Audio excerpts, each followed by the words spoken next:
Mekah yang semula hanya ditinggali oleh Hajar dan Nabi Ismail, seiring dengan berjalannya waktu, berubah menjadi sebuah negeri yang besar. Berkat doa Nabi Ibrahim, negeri itu sungguh mendapatkan berkah dari Allah. Masyarakatnya hidup dalam kecukupan dan sejahtera. Beribu-ribu tahun kemudian, Mekah berubah menjadi negeri yang sangat kejam. Sebagian besar masyarakatnya mulai melupakan ajaran agama yang benar dan berganti menyembah berhala-berhala yang mereka ciptakan sendiri.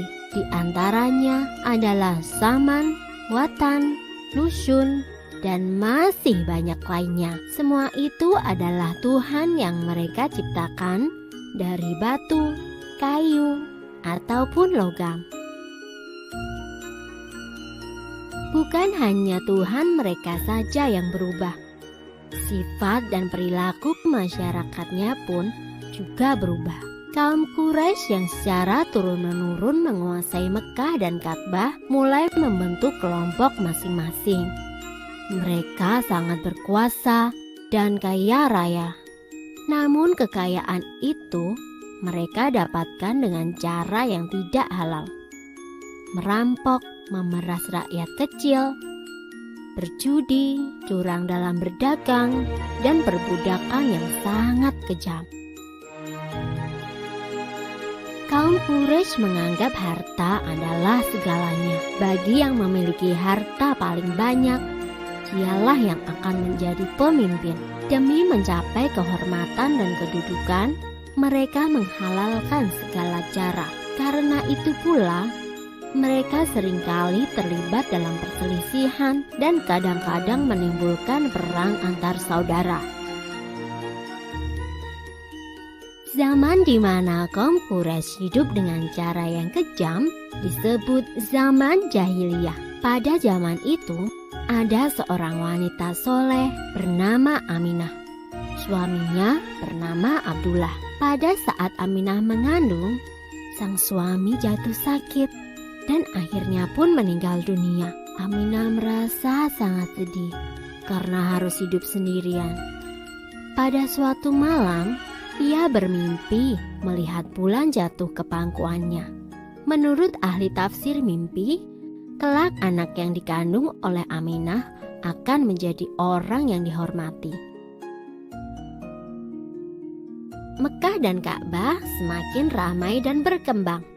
Orang dari segala penjuru selalu berkunjung ke Mekah untuk beribadah dan juga berdagang. Kemajuan Mekah membuat Abraha, seorang gubernur di Yaman, merasa kesal. Ia telah membuat rumah ibadah yang jauh lebih besar dan lebih megah daripada Ka'bah. Namun, tidak ada satupun orang yang mau beribadah ke Yaman. Abraha lalu memerintahkan agar semua pasukannya bersiap-siap. Mereka akan menyerang Mekah dan menghancurkan Ka'bah.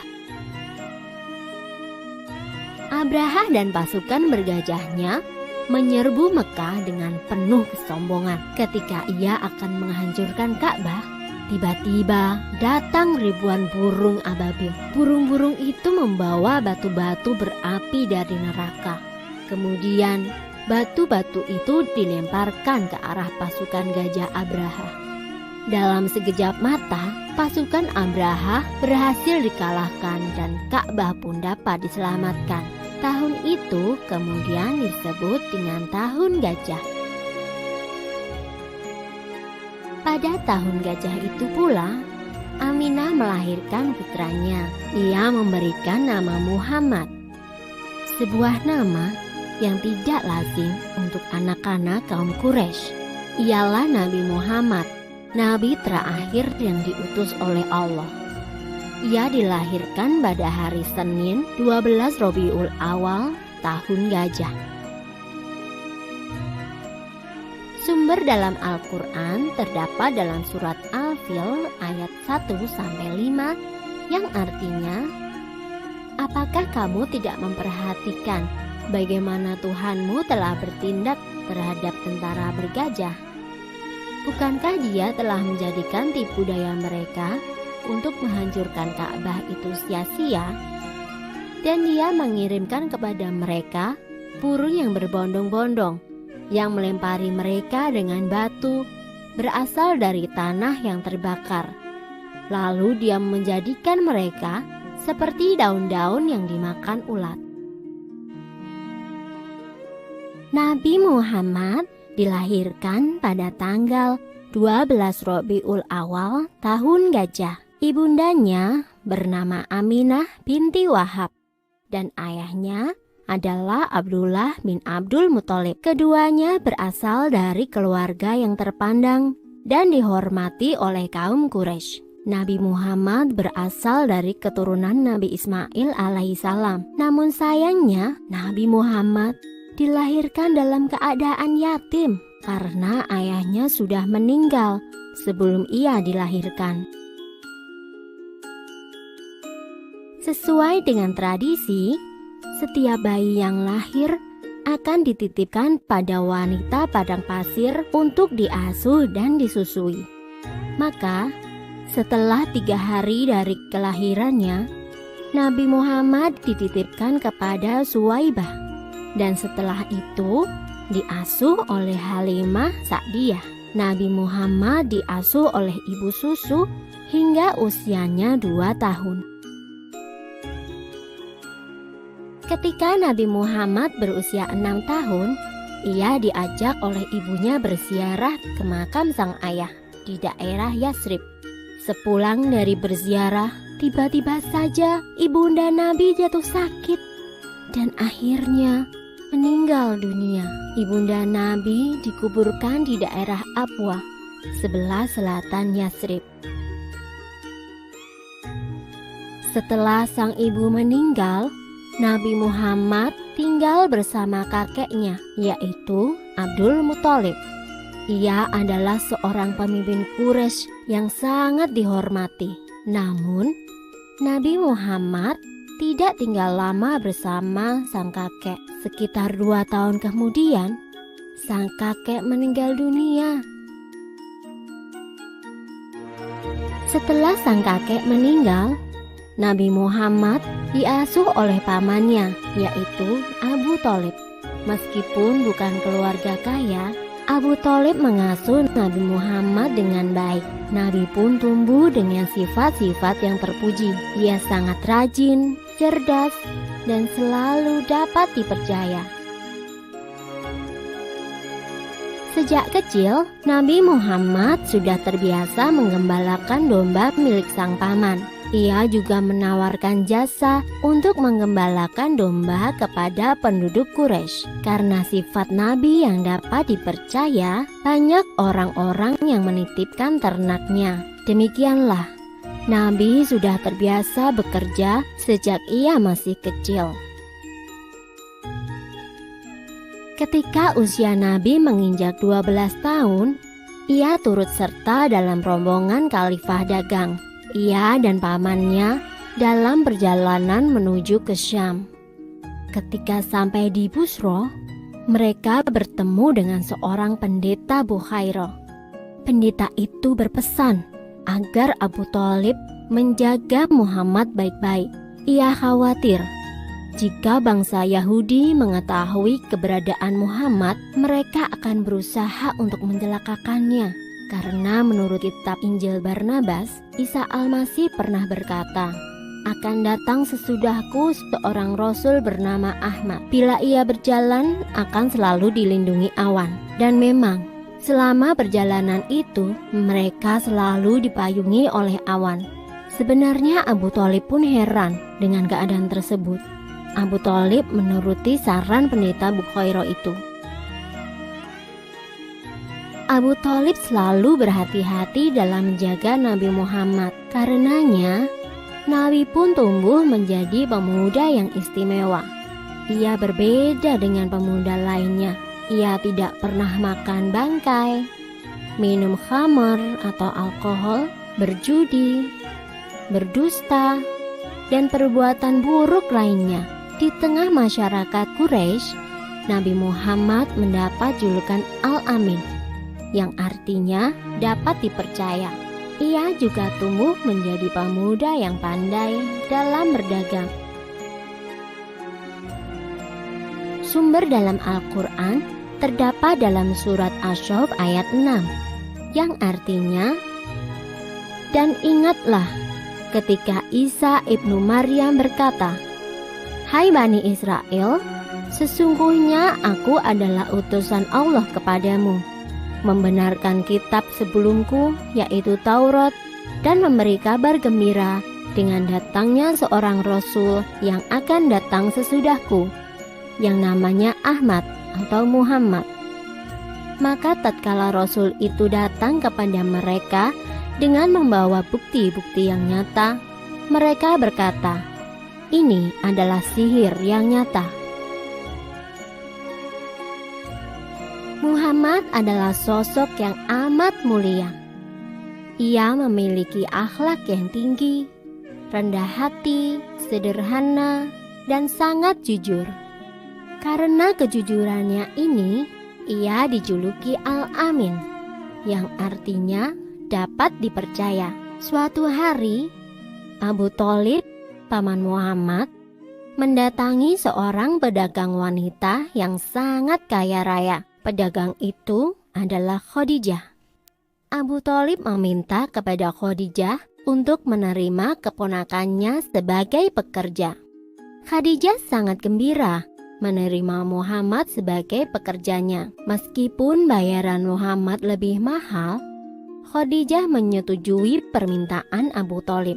Saat itu, Muhammad mendapat 4 ekor anak unta sebagai bayaran, sedangkan pekerja yang lain hanya mendapat 2 ekor anak unta sebagai bayaran. Masyarakat Quraisy mengenal Khadijah sebagai wanita mulia.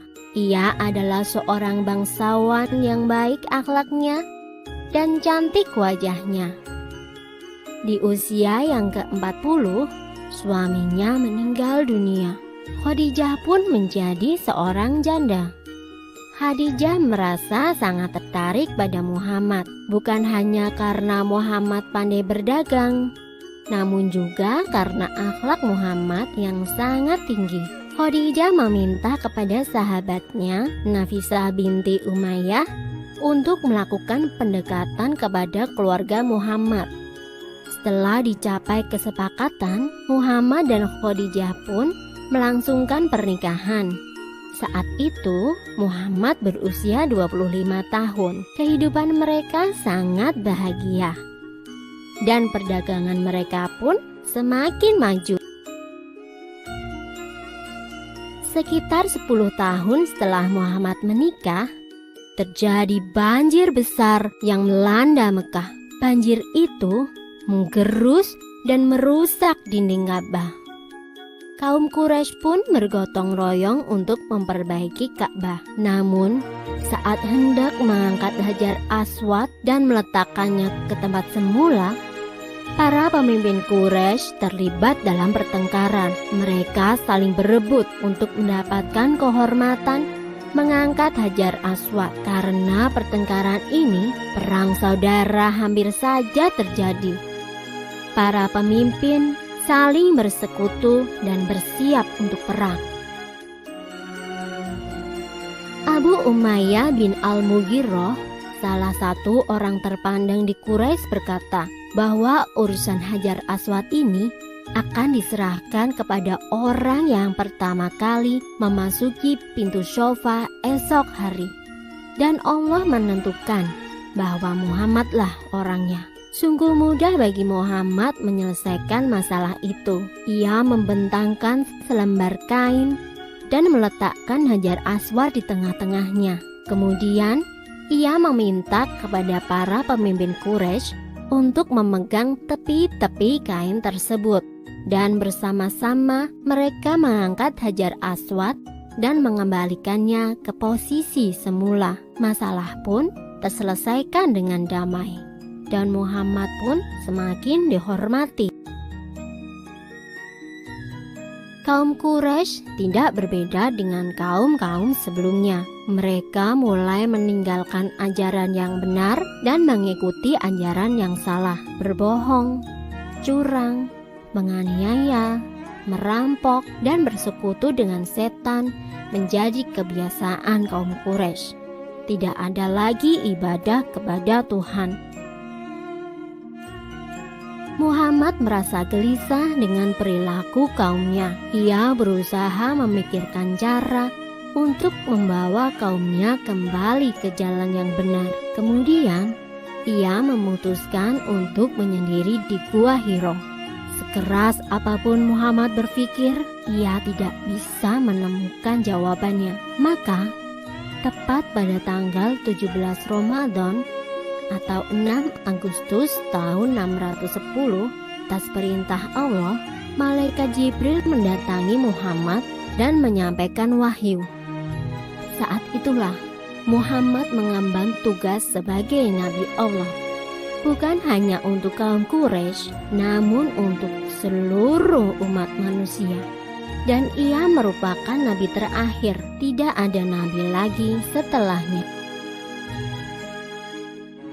Dakwah pertama yang diemban oleh Nabi Muhammad dilakukan secara sembunyi-sembunyi, dimulai dari keluarga dan sahabat-sahabat terdekatnya, yaitu Khadijah, Ali bin Abi Thalib, dan Zaid bin Haritsah. Setelah itu, orang dari luar keluarga Nabi Muhammad memeluk Islam. Mereka adalah Abu Bakar, Utsman bin Affan, Zubair bin Awam, Sa'id bin Abi Waqqas, Abu Rahman bin Auf, Thalhah bin Ubaidillah, dan masih banyak lainnya. Mereka adalah golongan orang yang pertama kali masuk Islam, dan mereka disebut Ashabikunal Awalun. Selama 3 tahun berdakwah sembunyi-sembunyi, pengikut Nabi Muhammad terus bertambah. Selama itu pula, kaum Quraisy tidak begitu peduli pada gerakan Nabi Muhammad. Namun, ketika akhirnya Nabi Muhammad mulai berdakwah secara terbuka, para kaum Quraisy mulai bangkit untuk melawan Nabi Muhammad. Apalagi dakwah Nabi yang paling keras adalah ajakan untuk memeluk Islam dengan cara meninggalkan Tuhan-Tuhan berhala mereka. Dan mulai saat itulah dakwah Nabi Muhammad mulai mendapatkan tantangan dan berbagai macam halangan serta perlawanan yang sengit dari kaum Quraisy. Di gua inilah wahyu pertama yang berupa ayat 1-5 surat Al-Alaq disampaikan oleh malaikat Jibril kepada Rasulullah, yang artinya, bacalah dengan menyebut nama Tuhanmu yang menciptakan. Dia telah menciptakan manusia dari segumpal darah.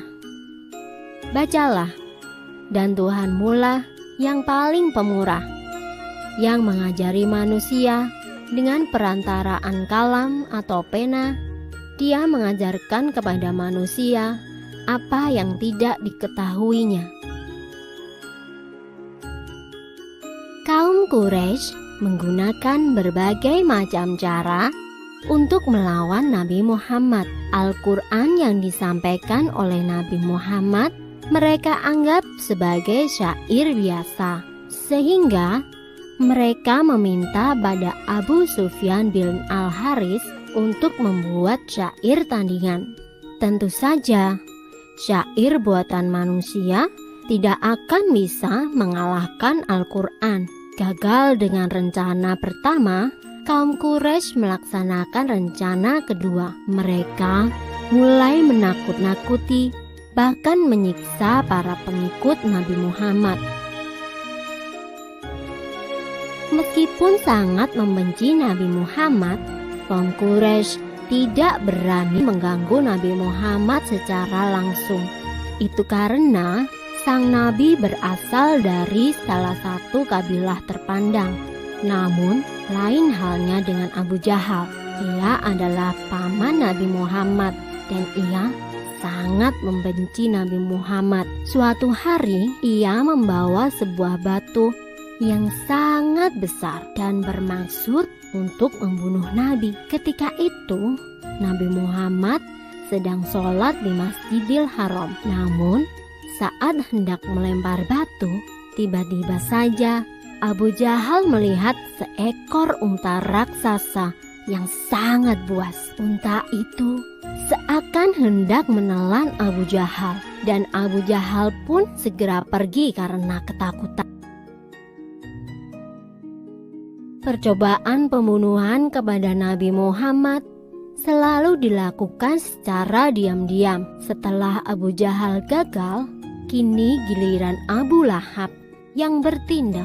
Ia mencoba membunuh Nabi dengan cara menjerat leher Nabi menggunakan sebuah selendang. Saat itu muncullah Abu Bakar. Ia segera mendorong Abu Lahab dan melepaskan belitan selendang itu dari leher Nabi Muhammad.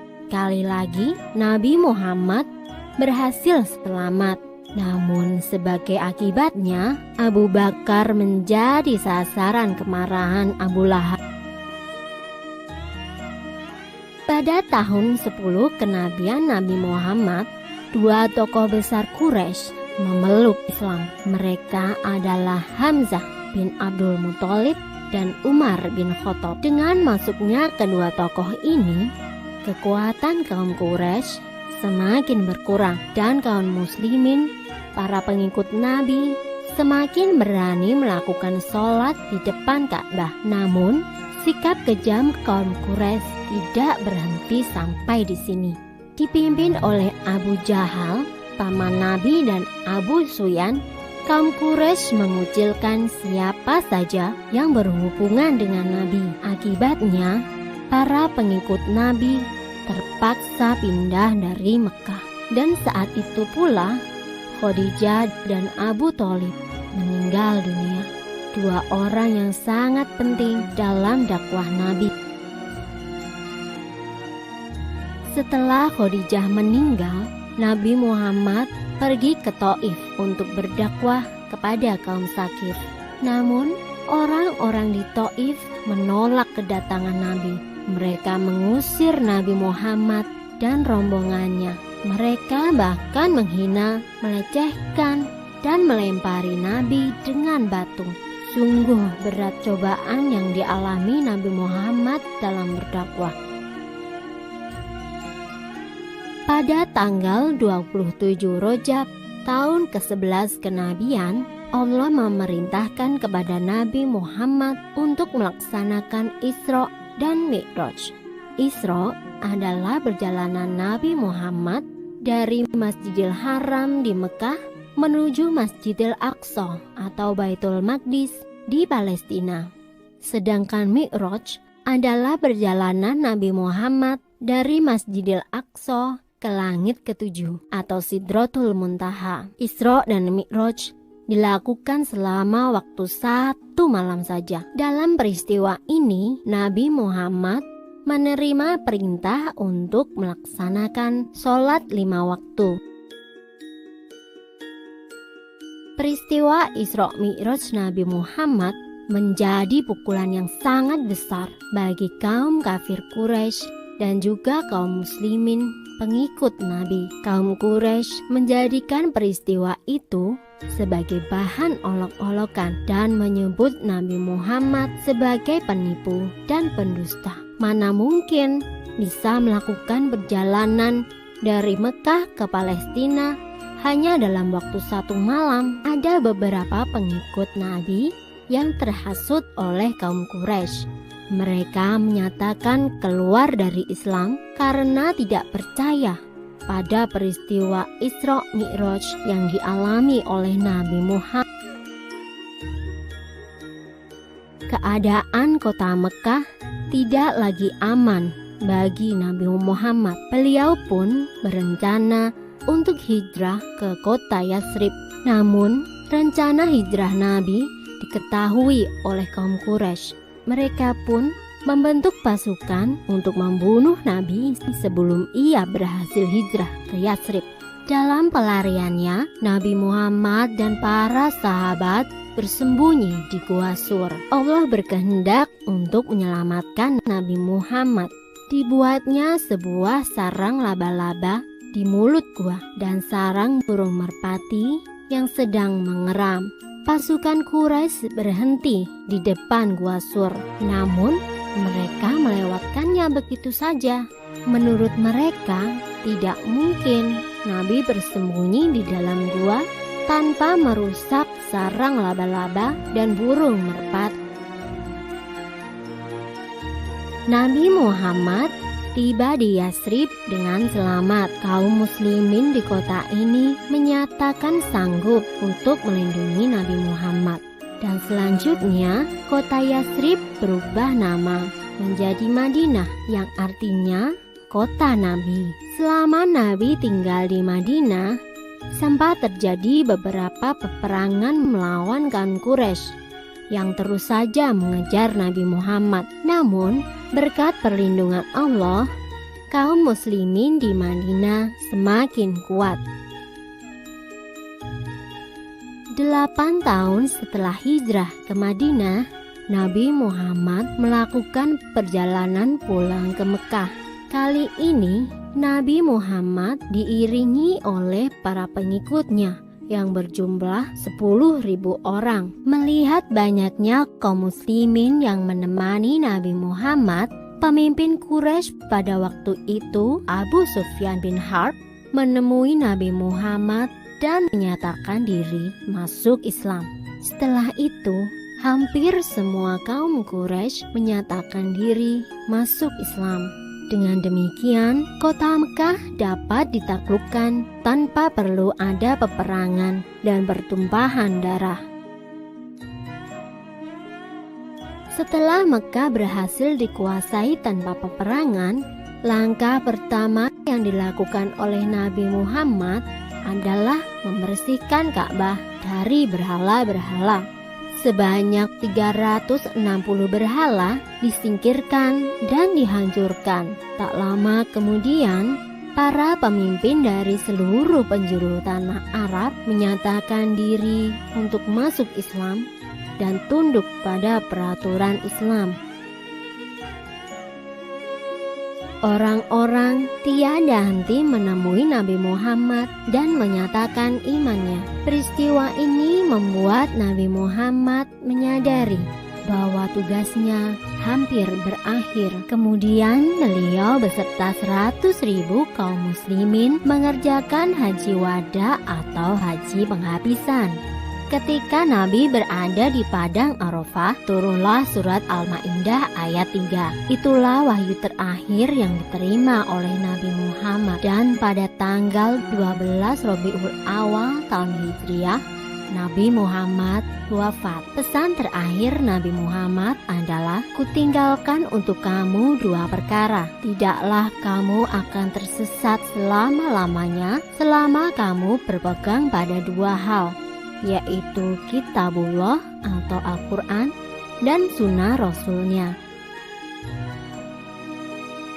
Selesai.